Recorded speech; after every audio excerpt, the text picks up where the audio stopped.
Hey everyone, Tim Schofield here.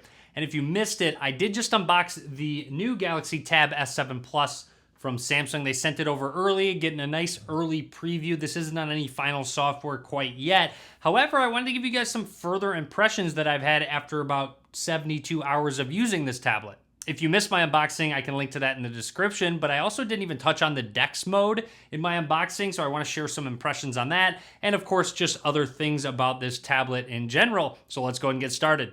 After using this tablet, I do really like the overall design. It's crazy how thin they got this tablet. However, it does have a little bit of weight to it, don't get me wrong. I really do like the even front bezels. It gives you just enough space to rest your thumbs. And aesthetically, it just looks very sleek and clean, very professional looking tablet overall.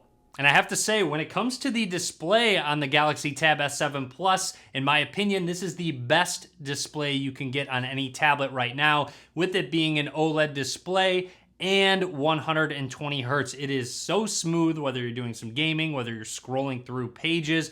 It handles everything well. It just looks really good in general when you're watching a lot of video.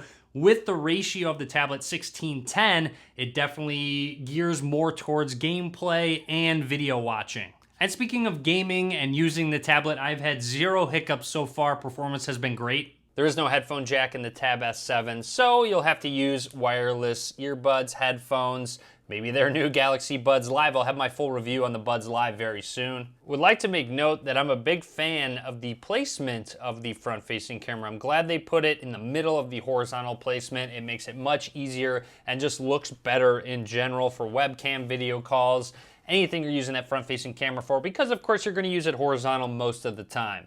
The Tab S7 Plus has an in-display fingerprint scanner, which has been very handy, very useful. If you know exactly where it is, you don't even need the screen on to unlock it. Of course, you can also pair that with Face Unlock if you'd like to use that. But again, muscle memory will kick in, and you'll probably learn that fingerprint scanner location over time.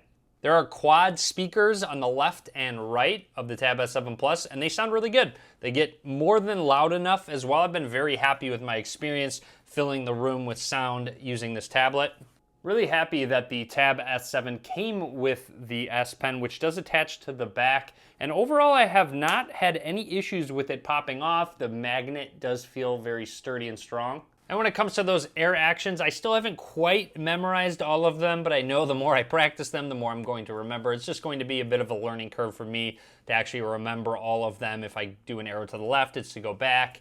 Arrow to the right is going to be recents, and then an arrow up is to go back home. And then of course, there's a couple other ones to remember. If you squiggle, it's gonna go ahead and take a screen capture. We can go ahead and start writing on that screen. There's a lot of different ones. It's just gonna take some time to get used to and learn them. You can also customize what happens when the S Pen is removed from the back. You can have it open Air Command, create note, or do nothing. I currently have it opening Air Command. Writing with the S Pen has been great. It has improved lower latency, and it's actually noticeable. I took a nice slow-mo shot, just drawing some scribbles, and of course, keep in mind this is very slow, and just look how responsive that display is. It really does keep up with the tip of that S Pen very well.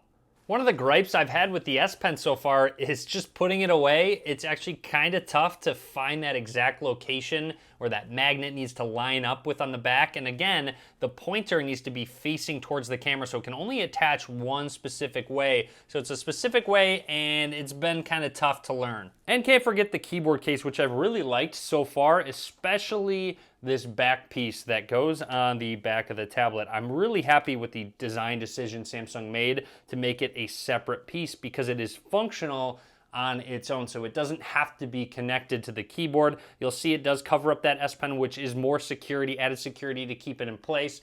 It will have a little flap so you can access it very easily. Now, the hinge on the back of this case is super premium. It is a little tough to access, which I really like, because then it doesn't slide at all. It's a really premium hinge, and it goes all the way back, so you have so many different angles that you can set it at. And of course, you can just set it down on its own. It doesn't need to be attached to the keyboard. And then when it is actually flat, it is fairly flush to the tablet, so it's very comfortable to hold, adding some protection and grip to the back. Also, closing the hinge is extremely satisfying.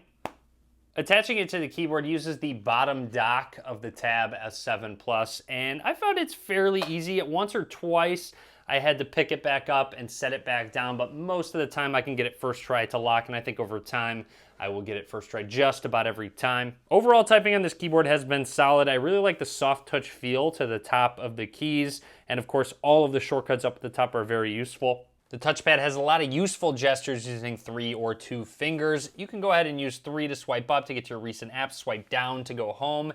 If you swipe right, it'll go to your recent used app, and then you can swipe left and right with 3 fingers to quick swap between apps. Very useful. And then of course, if we go into a specific app, or if you want to scroll left and right, just use 2 fingers, left and right, or up and down for scrolling. The Tab S7 also has a couple different modes. So essentially this is the tablet style mode, probably the mode I'll be in when I'm using the touchscreen. However, when I do dock the keyboard with the touchpad, it has a pointer and the keyboard, I'm probably gonna wanna jump into what they are calling Dex Mode. So Samsung has had Dex for a while. You can pull it down right here, or there is a keyboard shortcut which you can activate it very easily. So let's go ahead and check out Dex very quickly.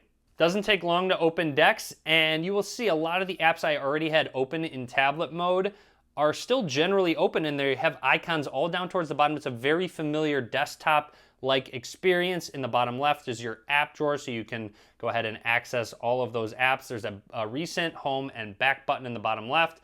Bottom right is all of your information about the tablet. You can click on it to get to those shortcuts where the pull down is normally. And of course, you have your desktop where you can add a bunch of different shortcuts. Let's say, for example, I want to open up one of the apps, and you'll see when you hover over it does give you a quick little preview of what that app's going to be like. So let's open up 2 of them.